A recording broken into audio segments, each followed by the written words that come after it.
penguatan suatu wilayah, misalnya kita menentukan suatu tempat A itu adalah geosite. Apa dasarnya? Ya kan, itu kan ada kajiannya. Ya. Possibility itu melihat 4.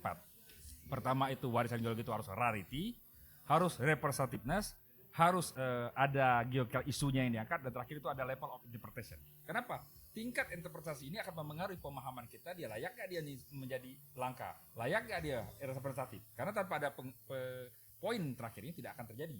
Kita mana tahu dia itu langka, kita mana tahu dia itu mewakili apa, kalau tidak ada kajian yang jauh tentang itu. Nah, itu pertama. Kedua, bagaimana itu dituangkan menjadi suatu ilustrasi. Misalnya katakanlah kita menyatakan bahwa daerah A menjadi geosite.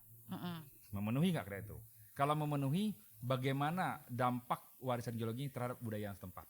Contoh misalnya orang Boromani bilang, kami banyak di situ kerisi.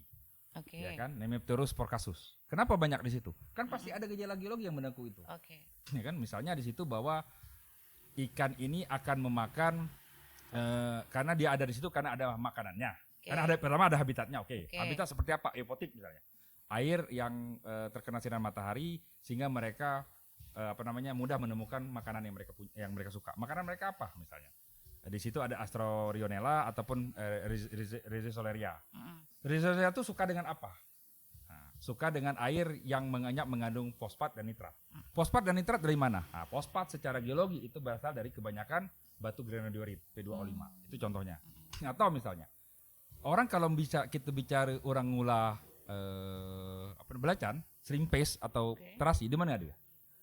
Belitung Barat bagian utara kan? Nggak secara geologi itu ada granit. Betul. Ada di Sungai bagian Padang, Sungai Padang. Bangka-Kaput Selatan. Nggak ada kan?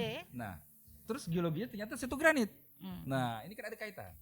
Atau kalau kita bicara Bulu Kiri, di mana ada? Di selatan. Daerah mana? Membalong, daerah Sanaan, daerah Dendang. Secara geologi betulnya ada Melit. Apa kaitannya? Ada kaitan. Itulah geologi, itulah geopark itu. Mampu mengaitkan antara suatu warisan terhadap yang lain. Dan itu bukan cocok logi, based on research. Nah inilah akhirnya kan kita ngebuka itu kan link itu. Makanya dalam bahasa di geopark akan ada link, correlation atau association. Suatu itu tidak berdiri sendiri, ya kan? Tidak ada misalnya. Kenapa di Belitung Timur banyak orang bekater, tidak bersampan? Kan ada faktor morfologi yang mempengaruhi itu. Karena kalau di bersampan akan pecah sampan, karena tidak ada sungai dan seterusnya. Hal-hal beginilah menjadi. Nah, kalau saya sampaikan, kenapa geopark penting? Dengan ada geopark kita akan menggali. Secara budaya kita begini, tapi apa alasannya?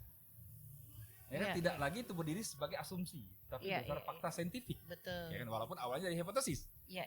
Nah inilah yang dulu kita satam tuh nggak orang anggap itu dapat nyembuhin penyakit. Tapi lama-lama kita berpikir, satam ini apa sih sebenarnya? Iya. Geopark itu menggali itu. Geopark itu mengajari itu.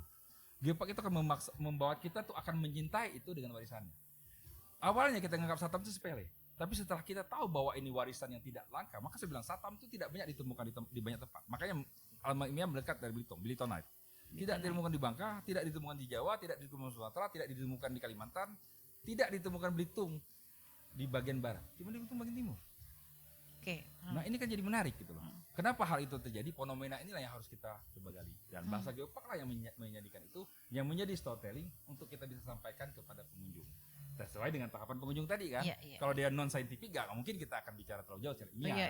Kita akan sesuaikan dengan bahasa mereka. Betul.